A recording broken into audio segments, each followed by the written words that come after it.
سے چند باتیں اس مناسبت سے جو وقت کے تقاضا ہے سمجھائی ہیں، جس میں محبت کے لیے یہ بات انہوں نے آپ کے سامنے رکھی ہے کہ اس میں اطاعت نبوی ضروری ہے۔ حضور کا ارشاد ہے من احب سنتی فقد احبنی ومن احبنی کان معی فی الجنہ۔ من احب سنتی، جو میری سنت سے محبت کرے گا یعنی اس کو اپنائے گا، اس کی مجھ سے محبت ہے، اور جس کی مجھ سے محبت ہوگی وہ جنت میں میرے ساتھ ہے۔ تو ہمیں سنت سے محبت ہونی چاہیے۔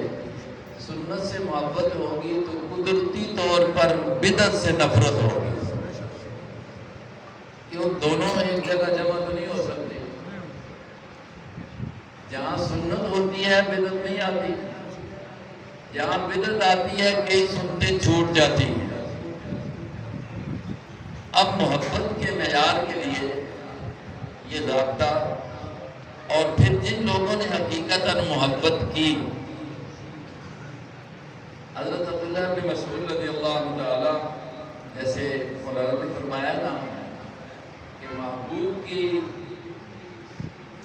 ہر چیز کو دیکھا جاتا ہے کہ وہ میری کس ادا سے، میری کس صورت سے، کس طریقے سے خوش رہے۔ اب صحابہ کرام رضوان اللہ علیہم اجمعین حقیقت میں محبت کرنے والے تھے، آل بیت نبوی حقیقت میں محبت کرنے والے تھے۔ حضرت عبداللہ بن مسعود رضی اللہ تعالی عنہ دیکھیں کتنی محبت ہے۔ ایک موقع پر آقا علیہ السلام سٹیج پر ہیں، کہہ دیا بیٹھ جاؤ، بیٹھ جاؤ۔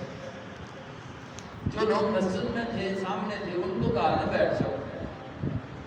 عبداللہ بن مسعود رضی اللہ تعالیٰ عنہ دروازے سے داخل ہو رہے،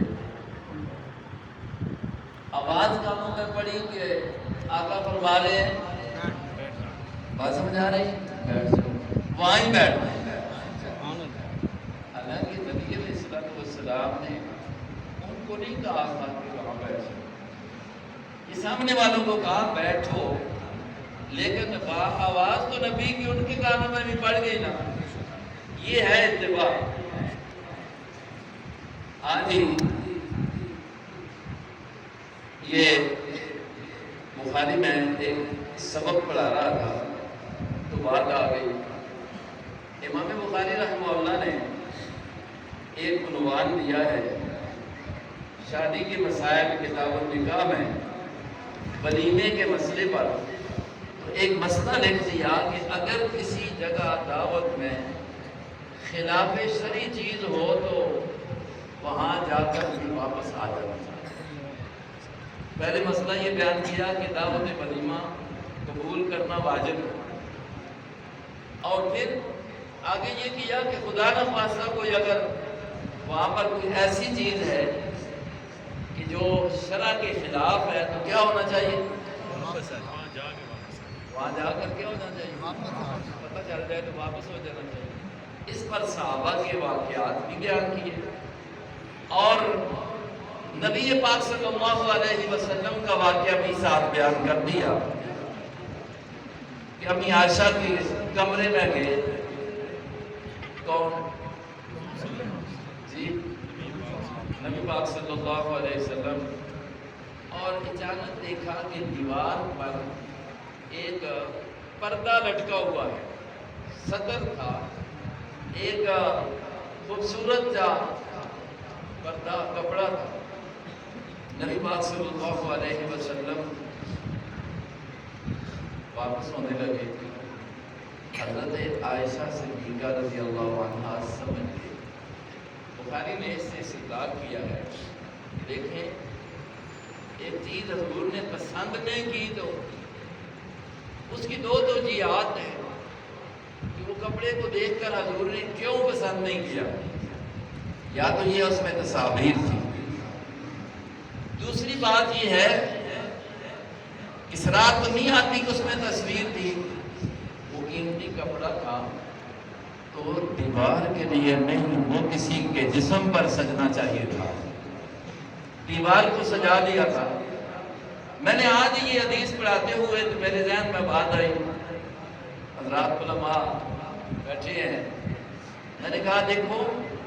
یہ توجیہ جو ہے اگر اس کو دیکھا جائے کہ ایک دیوار کو سجانے کے لیے آج بھی بڑے بڑے پردے لٹکائے جاتے ہیں، بڑے بڑے خوبصورت قیمتی، حضور نے وہاں جانا پسند نہیں کیا کہ یہ فضول خرچی ہے۔ مولانا نے جیسے کہا کہ آج کل عشق کر رہے ہیں گاڑی کو سجا کر، عشق کر رہے ہیں دکانوں کو سجا کر، عشق کر رہے ہیں بازار کو سجا کر، اور وہاں پر لاکھوں نہیں کروڑوں کا خرچہ کر رہے ہیں، اور لوگوں سے بھیک مانگ مانگ کر۔ یہی اگر تمہارے کپڑے اور یہی ڈاٹن کا خرچہ اگر کسی یتیم کے لیے کام آ جاتا تو کتنا اچھا ہوتا، جس کے لیے پیغمبر نے کہا ہے کہ یتیم کے سر پر ہاتھ بھی اگر رکھ دیا جاتا ہے نا شفقت کے ساتھ، تو جتنے ہاتھ کے نیچے بال آتے ہیں رب ذوالجلال اتنیاں نیکیاں بھی عطا کرتے ہیں، گناہ بھی معاف کرتے ہیں۔ یہ ہے سیرت مصطفیٰ، یہ ہے آمد مقصد مصطفیٰ صلی اللہ علیہ وسلم۔ یتیموں کی سرپرستی کر، کتنی بیوہ جو ہے وہ کھانا نہیں کھا رہی، ان کے گھر میں آگ نہیں جل رہی، ان کے لیے ضروریات جو ضروری ہیں وہ وجود نہیں، اور یہ آمد کی خوشی ہو رہی ہے، یہ عجیب خوشی ہے۔ میں نے پہلے بھی شاید یہاں بھی کہا اور جمعے پر بھی کہا تھا، نبی علیہ السلام جس کے لیے آئے تھے سود کو مٹانے کے لیے کہ سود کے کاروبار کو باقی رکھنے کے لیے؟ جی سود جی ہمارے استاد محترم مولانا عبدالسلام صاحب ڈاکٹر بھی ہیں اور یہ بھی انہیں کے علاقہ بھی ہے، اللہ پاک وہ جان اچھا فرمائے۔ استاد فرمایا کرتے تھے دیکھو لوگاں سور تے سمجھ آئے، سور چنگی شاید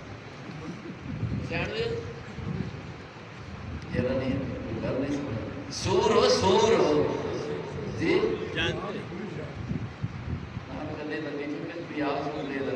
الٹ کرو تے روس تے سور الٹ کر کے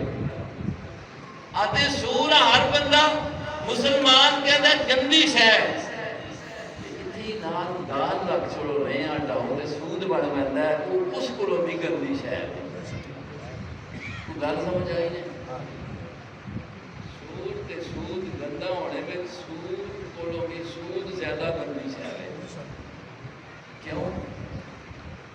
سود کھانے والے سور حلال سمجھ رہے ہیں، یہ نہیں آکھیا گیا کہ یہ اللہ نال جنگ پہ کر رہے،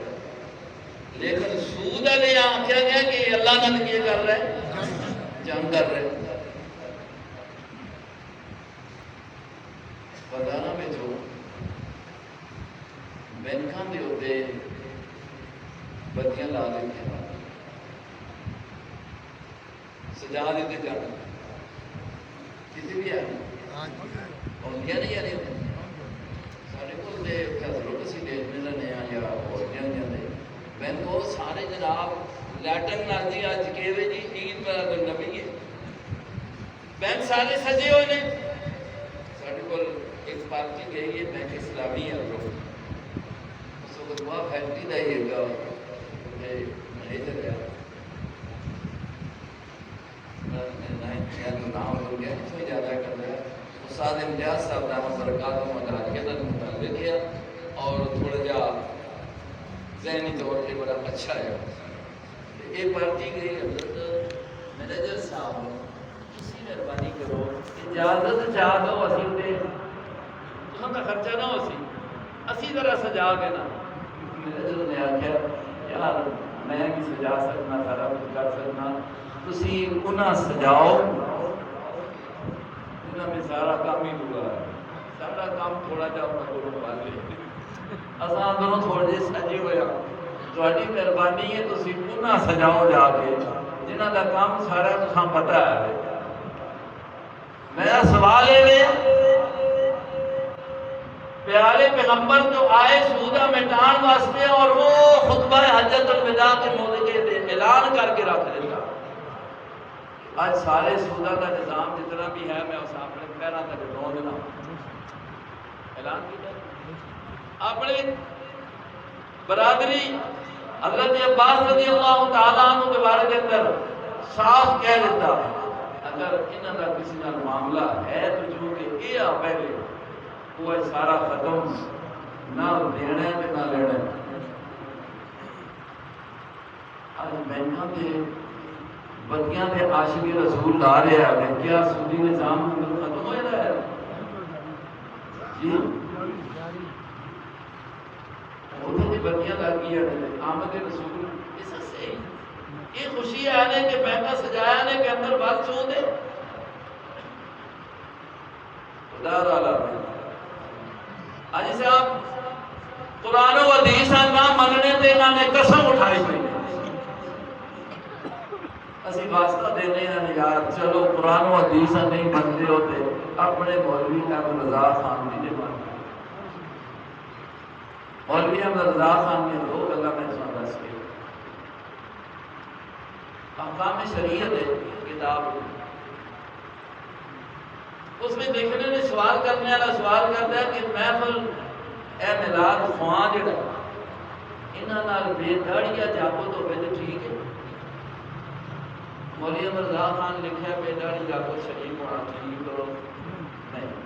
احکام شریعت دیکھ اتنے کون ہو گئے میں تو سب کو پوچھنا پہ یہ جلوس کے جو کچھ بھی ہوتا ہے اس میں بے داڑھی جاکت ہوتے نہیں یار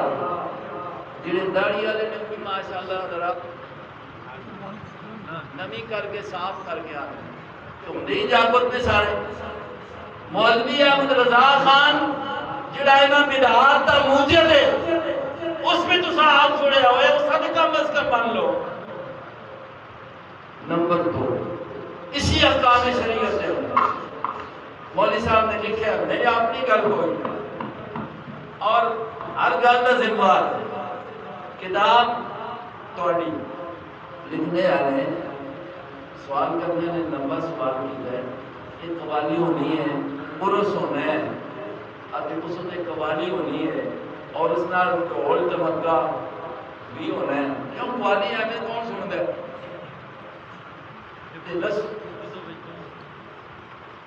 جی دسو کہ یہ قوالی عرس کے ہوتے قوالی نال ڈھول دھمکی والی دسو کہ ثواب ہے یا گناہ ہے مولوی احمد رضا خان صاحب نے لکھا ہے کہ یہ قوالی حرام ہے یہ جی کس لکھا ہے بولو مولوی احمد جنہاں آتے ہوئے امام اہل سنت جنہاں آتے ہوئے اعلیٰ حضرت وہ پہ لکھنے نے کہ قوالی گانے بجانے نال اس طرح ڈھول دھمکے نال کیوے اتے پھر آخر نے ایک کرانے والا عرس اس بھی پورا گناہ ہے ایک کرنے والا بھی بلانے والا بھی انتظام کرنے والا بھی سارے اس حرام میں شامل ہیں اور یہ مت سمجھو تفسیر لکھنا ہے یہ مت سمجھو کہ کینے گناہ دی وجہ تو کر کے دوسرے دے گناہ پینے نال گھٹ ویسی نہیں گناہ سارے دا ہی برابر ہے اس قوالیاں کے لکھیا سی حرام تواڈے کول نہیں ہو یہ تو جس کو یہ لگا ہوتا ہے کہ آج میلاد النبی ہے ڈمائن ڈام نے نبی پاک صلی اللہ علیہ وسلم فرماتے ہیں ماں اللہ نے بھیجا اس واسطے ہے کہ میں گانے بجانے یا جتنی چیزاں نے انہاں کے کرا ختم کر کے دے رکھ دیواں اور فرمایا کہ یہ گانا بجانا ڈھول ڈمکا یہ جتنا بھی ہے یہ دل میں منافقت پیدا کرنا ہے دل میں یہ پیدا کرنا ہے گانا بجانا ہم نے نہیں یہ دیکھو نہیں اللہ کے رسول کا نام ہے اللہ کے رسول کا نام ہے اللہ کے رسول کا نام ہے نہ تو لوگ آئے سارے مطلب اپنے کرائے کا واقعہ سنا دیں نا سار مولانا جان صاحب سمو والے انہوں نے بتایا انہوں کا طریقہ کار ہے لوگ جتنے مانا دے وہ مسئلہ نہ سن دے وہ لوگ ٹھیک ہو کوئی ڈوں میں کھڑی دے آج کل بڑے ٹھیک انہوں کوئی مسئلے سے دسے کوئی ٹھیک ہو گئے نماز پڑھا دیتی نہیں ہے نماز تو ایک دن صاحب کر کو ننگی نے رہا مولا محمد جان صاحب گھر کو ننگی نہیں تو اوچھل کی باز کیا گیا سادہ نے جا کے یہی گل میں نے نماز سکھا چکی ہے اور آپ سے سینہ چھوڑ دو دوسری جڑے جڑے پھر وہ گئے تھے پوچھا نے انہوں نے عورت کی دیکھا وہ آنے لگی استاد جی میں نے ساری نماز نے چاہ کی تشہد ہی چلنی پی ہے وہ لگی تھی یا نمازاں تحیاتوں ڈھولنا تے چڑھنی پہ وہ دین سارا ڈھولنا تے چال مارا نے جس ڈھولک نو جس سال بعد نو اللہ کا نبی ختم کرنے واسطے آیا ہے آج تساں نے اس عزت کا نام لے کے اور اپنے احمد رضا خان صاحب کی گل بھی نہ من کے امت کا دھوکھے کے اندر رکھ چھوڑیا ہے آمد رسول مقصد رسول جو ہے وہ اساں اللہ کرے اپنانے بھی اللہ تبارک و تعالیٰ توفیق نصیب فرمائے اور رب العزت یہ جو اساں نے سنے ہیں اللہ کا قرآن نبی کا فرمان پھر قرآن پہ فرمان نبی کا سن کے جڑا صحابہ کا جذبہ بنے حضرت ربی کا جو واقعہ مولانا نے بیان کیتا ہے ہمیں دیکھ لو کہ کی جذبہ ہے اور کس انداز نال اللہ نے انہوں کا تزکیہ کیتا ہے اے جے سارے پاک ہوئے نے یہ دسو جڑا تزکیہ ہوا ہے اللہ نے نبی نے کیتا ہے قرآن نے دسیا ہے یہ دونوں چواں دا ہوا ہے یا سارے دا ہوا ہے ہاں جی جی تزکیہ زمانہ کے پاک کر دیتا یہ کر چھوڑیا ہن کوئی تو چواں دے بارے جا کے نا پاک دے غلطی قرآن دا منکر ہے قرآن نے آکھا پیارے پیغمبر آئے نے تو قرآن سنا کے سارے نو پاک کر چھوڑے ہے 1,24,000 یا 44,000 جتنے بھی محمد مصطفیٰ نے لگے نے صحابہ نے آل بیت نے سارے دے سارے کے نے اور سارے دے سارے پاک نے اس واسطے کر کے سارا ایمان ہے کہ اگر نبی دی محنت اتنی کمزور نہیں ہے اتنا آپ کی تعلیم کمزور نہیں ہے اتنے ہی سالہ میں صرف 5 پاک کیتا ہو بہت بڑا نبی نے شام میں اعتراض ہے